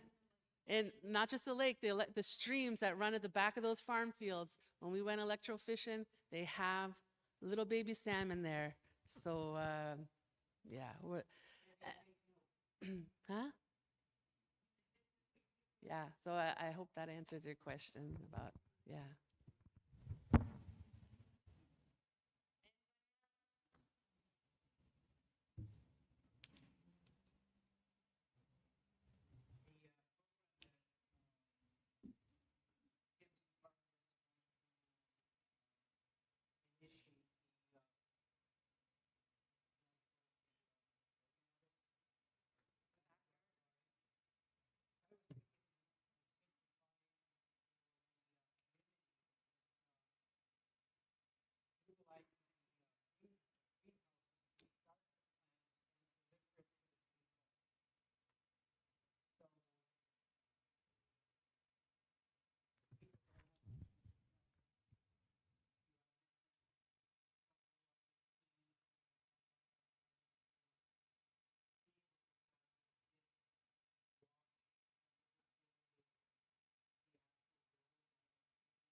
Okay, let's go back to the beginning. But no, that's what because I've heard and I talked to a lot of people about that, and they're very interested, but they don't know how to go about it. And I'm thinking that the people that are involved in the community garden to grow whatever they got growing, instead of just bringing it to a certain part of the community and distributing it, bring it to the people that want to participate in that, in a little garden. And whether they want to get bigger or, talk about these cedar logs. Myself, I use any log that I can find, as long as it retains the earth. Um, but these little things like that, I think, would be very beneficial for the young people learning. Maybe it might not come to January 1st, which, our fingers are crossed that everything's okay, but at least they may have some tomatoes and cucumber. Hey, look at this, what's growing, and bring that knowledge to them, so they'll get dirt under their nails. Hey, look what I got. You know what I mean? That's where I'm at. Thank you. Is this on? That's an excellent idea, to utilize our greenhouse for a nursery, because little planties are expensive. And the seeds is one of the most economical, it's one of the best things you could buy is a seed. The amount of potential in one seed packet is like phenomenal. It is like quantum physics. So I guess I'll just say this for myself. What I want to do in the future is create a food forest, a 5-acre food forest, and the first one would become the nursery. And then hopefully we could keep expanding. Another thing I wanted to bring up today was maybe our community could, our group could agree that we wish to have designate some agricultural land within our community, because we exploit the forest for its natural resources. Uh, Maybe we could replace with food producing trees. It's not a bad idea. It's not a bad idea. Sure, Lynn? Yeah, they used to have gardens up in the woods back in the day because there was the Queenies, it's called. That used to be the William Underchick and them used to farm. There's Josie LaBillabos farm he had up in the woods. So our woods could be utilized for that. Absolutely. I'm talking like Concord grapes, high bush cranberries, you know, developing our blueberry fields and, maybe putting in cultivated strawberries, cultivated raspberries, and have something for these camps, these youth camps that I was talking about. Like maybe let's make a reason to say we need them. We need the youth involved. We need everybody on board. Yeah, it's a really good idea to have a nursery, and I just wanted to share something about how the Amish operate. And I told this to Tim. Tim knows. The Amish will have a greenhouse. Half the greenhouse will be vegetables for their consumption. The other half will be flowers for sale to cover the cost of them growing their vegetables. So they're very smart. They're very business wise to not let themselves go into a hole for a pet project for gardening. I don't mean to say that about the greenhouse project, but that cost a lot of money and we're not producing yet. We could be somewhere, we should be ahead of the game and we're not. I take responsibility because I've been very interested in agriculture, but I've been very afraid to speak up, very afraid to speak out. Outside of the reserve, I don't know if you guys noticed, it's all French. Across the bridge, we're in another province. You know, we're not from there. You know, I went to school in the States. Well, now I have an American education. Quebec didn't pay for my education, so I couldn't get student jobs. So we're separated. We're very and I think as Listuguj watches, we don't feel that way. We feel connected to all the land. We feel, I think I feel responsibility to Guest-Begawagi as a whole. And I really look towards Guest-Begawagi as a whole, that I belong here and that we should try to make it as productive as we can but following our values, our Mi'kmaq values, instead of just profiting. You know, like it's rights and responsibilities, right? Rights and responsibilities. You know, if you just think about that greenhouse, half of it is not for our consumption, it's for sale to cover the costs. So yeah, that's the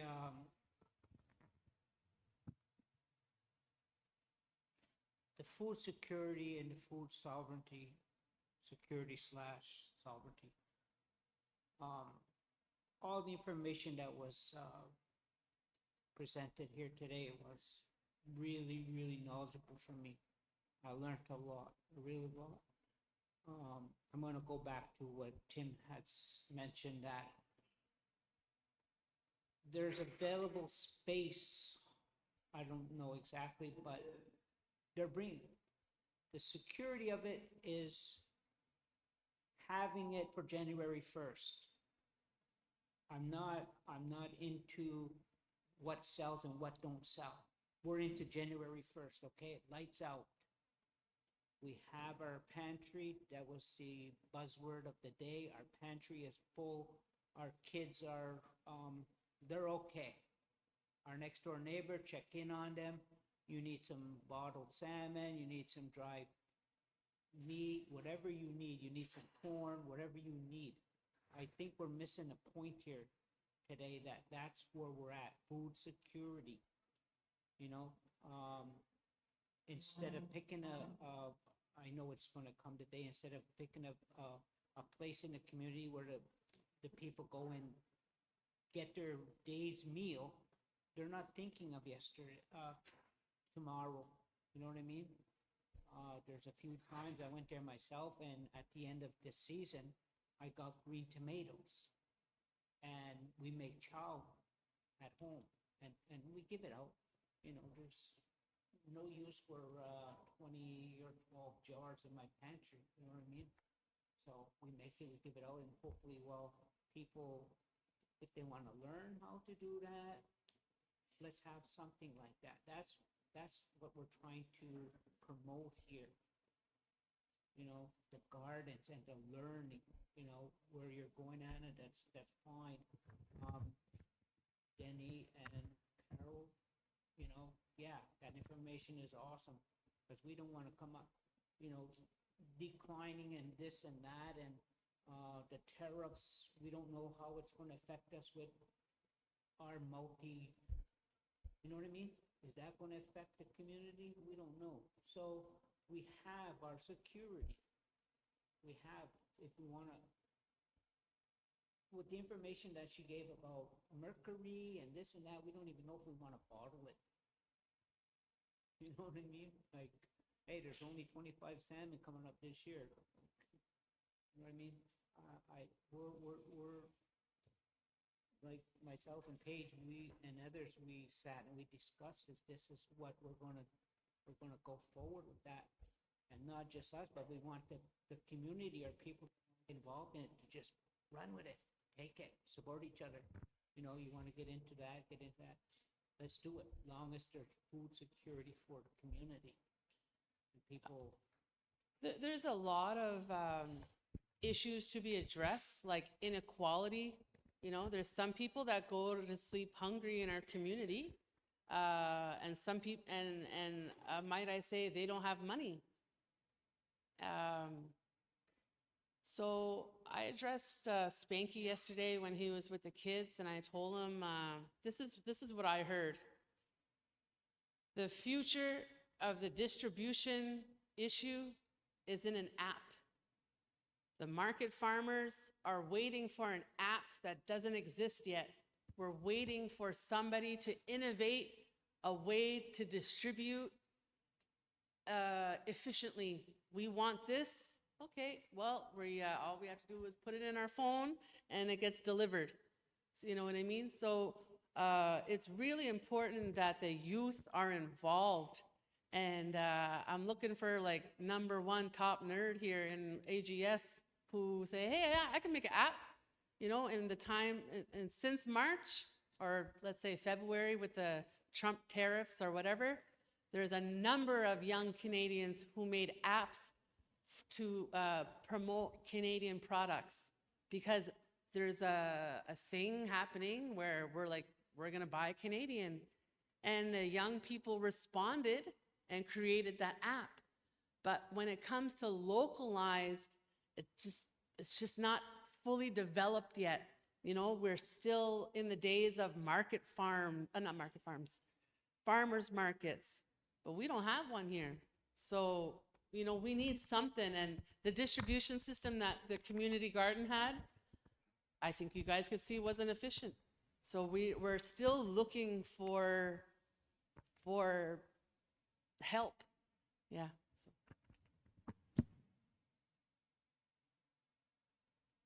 It's time to get political, Denny. I'm ready. For the last 2 days, I've heard a lot about the youth, the kids and the youth, and 7 generations. And with the information and documentation through the PowerPoints and information distributed today, there wasn't a part including the youth.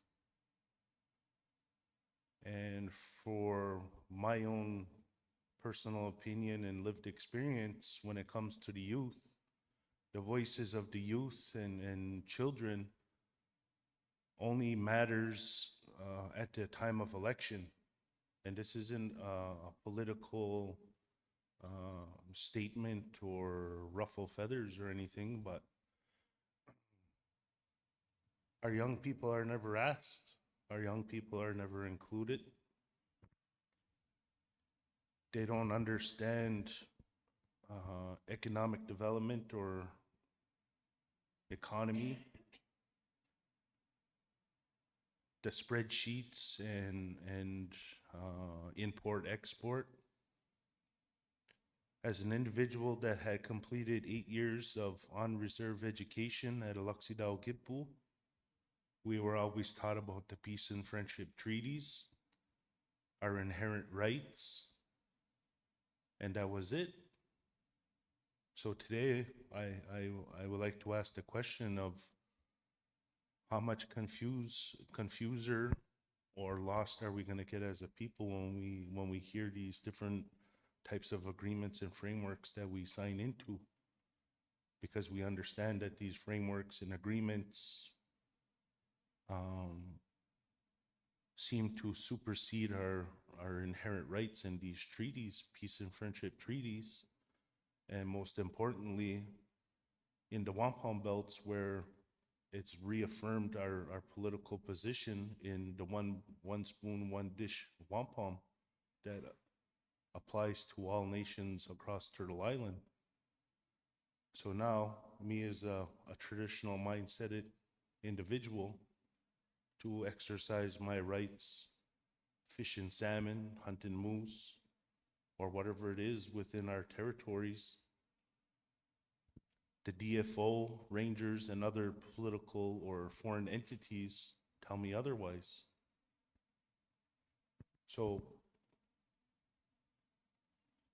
where are we going on this long lost road as Mi'kmaq people?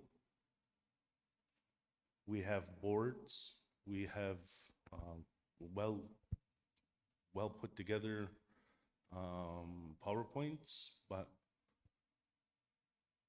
where are the youth? Where are the kids? There's many people in this room that went to a Listuguj Gitpul. I never had one person come to my class or my home and ask me as a youth, what's your say in this? The second part, the research and collaboration with research institutions and scholars coming in and doing studies on the waterways and rivers. Our people known that information since the beginning of time, and more so, some of the older people in this room have been voicing concern about the contamination from Atteville Mill. We knew the high percentage and volume of mercury in our waters because this has always been a logging community, and they would run the logs up and down the river. So on my conclusion or wrapping things up is how are those institutions and research going to come back and help the community clear and dredge the waters that we hold so dearly? Because right now, I think a lot of the conversation about planting the seed or food sovereignty is becoming a business model and an economic study to attract funds and grants and other financial mechanisms. And I think the takeaway for many of the people in this room should understand that planting a garden and seeds and all these things that are being talked about is a way of moving from a dependency, because we've become so dependent on a system that has been set up to fail us. We have to be able to be self-sufficient and independent from a failing system. Because of the community garden, for heaven bid something happens and you're not to be able to get food that month or that year, what are we going to do individually? We still have a right and responsibility for our own nuclear home. And that's a way to develop and understand your skills to provide for your home and not to be dependent on a system. And it's unfortunate that the young people had to leave, because I think that was a very important takeaway that I was able to share. So again, there's no disrespect or ill intent. It's just I felt that that should have been shared in a sense, because there's a lot of different terms and understandings that I don't really agree with, because there's no way Canada or the province of Quebec is in any kind of state to reconciliate with First Nations people, you know. So I'll leave that there, and thank you for allowing me to share my words. Yeah, no, and I agree. At the the position I'm in is trying to do the best work I can, involve the community as much as I can. In terms that whole governance program, like I said, it was the leaders at the time. That's what they decided. I think the next agreement's up for renegotiation, and the leaders that are in place now will have to decide if it's worth carrying on.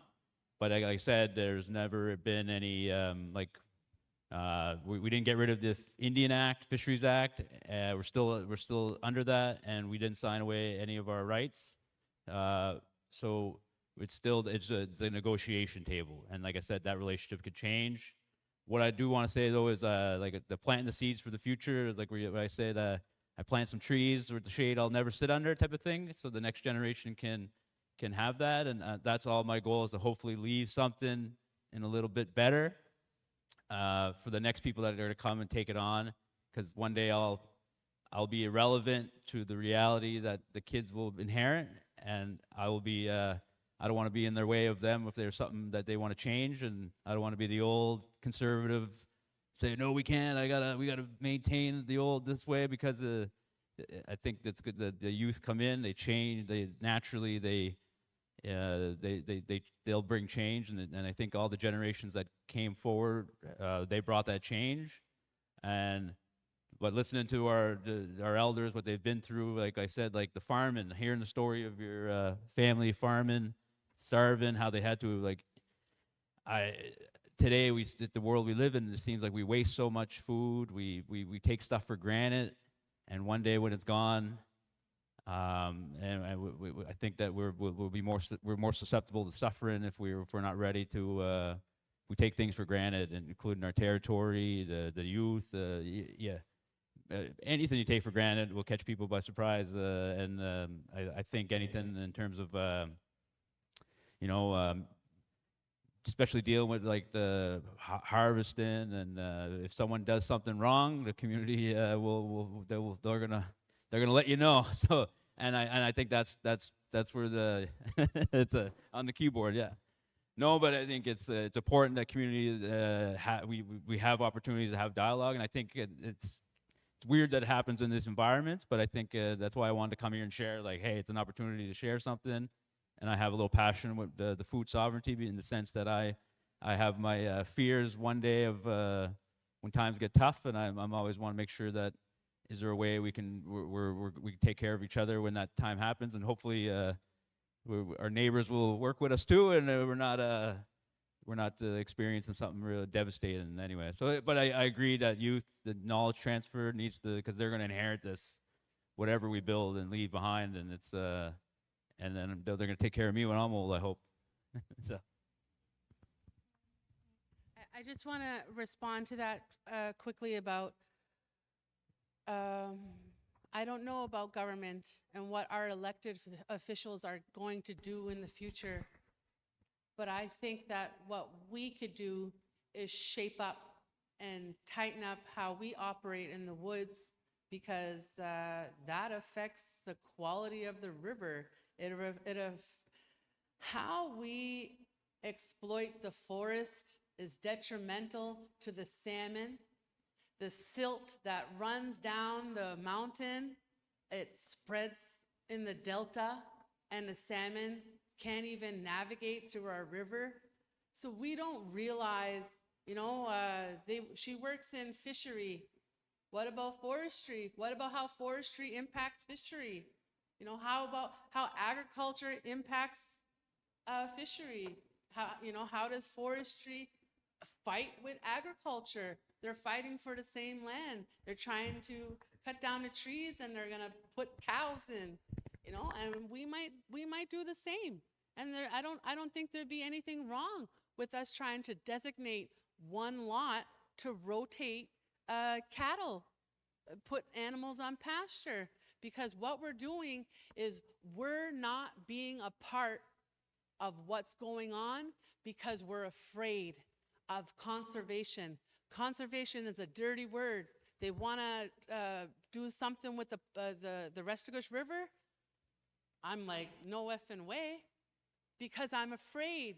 I don't even know all the facts. We have a biologist who says it's probably beneficial for us, but we're afraid because we've been removed from the land in name of conservation, and it's a dirty word, and because we're disconnected from the land, we feel like we would do more harm than good. But if we fell back and utilized Mi'kmaq culture and technology, we belong in the forest. We belong working there. We belong restoring the land.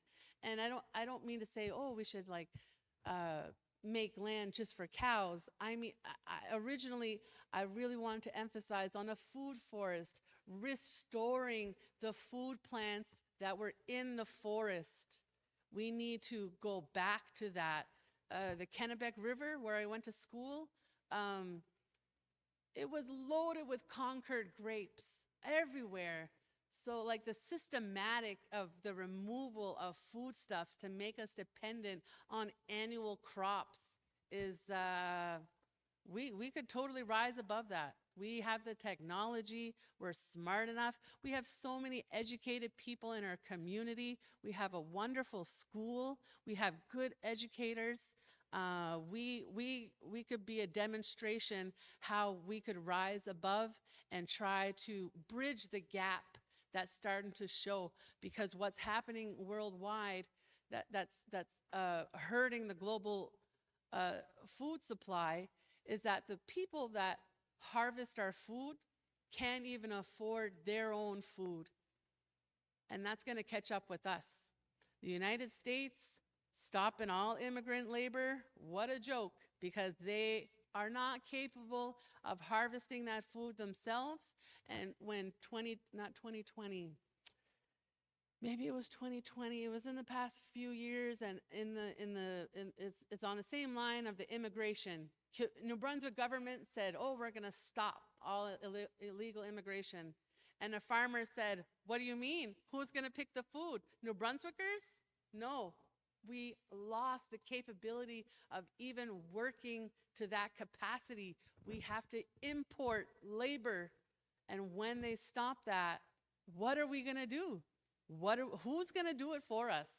So I think those are important questions for us to address, to try to get our people to mobilize in that sense.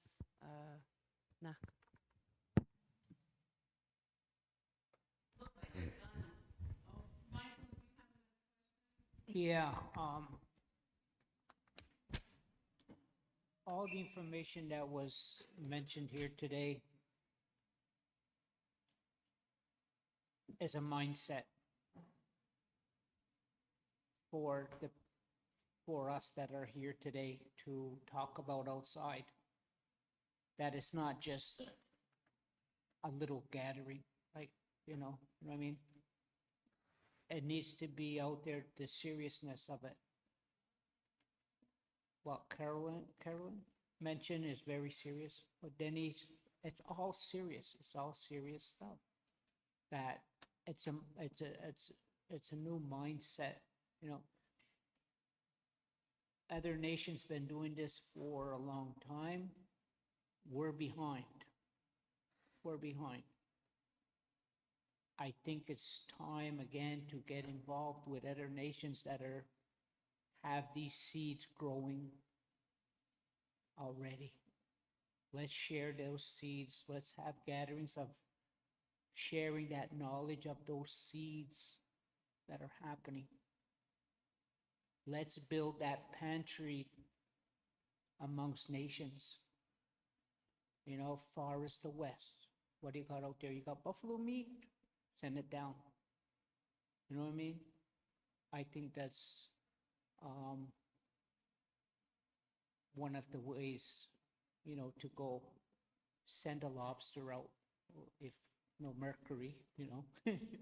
But stuff like that, there's, you know, if that time, January 1st comes, let's be prepared.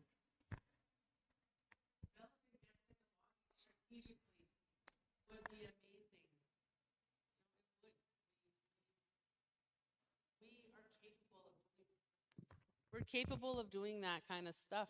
I mean, like I said, we're not nobodies. Listuguj is a sleeping giant, right? So yeah, I think it's the best time to plant a tree is 20 years ago. So.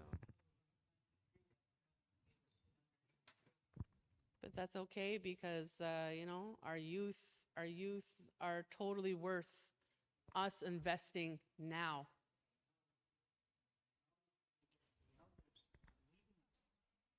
We're not out there fast enough delivering this message to the youth. The youth that were here, they had to leave for some reason. That reason, they should still be sitting there listening to that and explained, because our elders, our fishermen, our loggers, the older men, they're leaving us or they already left. Invited the chief. Invited the chief to come listen. I also don't think the conversations are going to end here today either. Like, I think, you know, there's opportunities for all of us to be working with the schools and working with the youth to continue these conversations and share knowledge. And I think it is happening in the school. I know it is. And I'm sure we can be doing more, you know, by sharing this knowledge. But I think that is, yeah, a big goal of food sovereignty, and the conversations that we're having now would be part of the solutions for sure to really include and empower youth in these circles and in these topics. That's why I invited them today, because, like, you know, through the outdoor education program, I was like, I'm sure the youth could be teaching us like a thing or two about being out on the land. And, you know, I think there's some amazing programs that are happening, and that they are learning. They might not be shy today to speak in front of the community, but they, you know, they know some of what's going on. Yeah. Well, I'd like to, I guess, end my little part, and I want to thank the cook, and I hope you guys could all see how important it is that we acknowledge those that are cooking for us, those that are producing for us, and those that go and buy groceries. I think they kind of have a forefront of this movement, because they're more engaged with the economics of what's happening.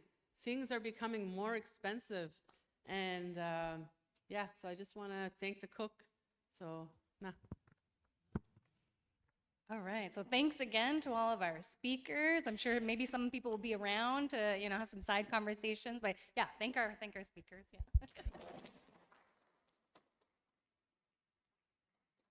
I just wanted to say, don't be afraid to harvest seal. They're delicious. I've been eating it lately, and I'm pretty interested in how it's. I was scared of it, but it's delicious. Anyway. I'd like to see some seal harvested in the community one day. But anyway, that's all I wanted to share. If you have any other lasting thoughts or questions that you want to, you know, ask us, for sure, go for it. But up to you. Yeah. Or not, we're good. Yeah.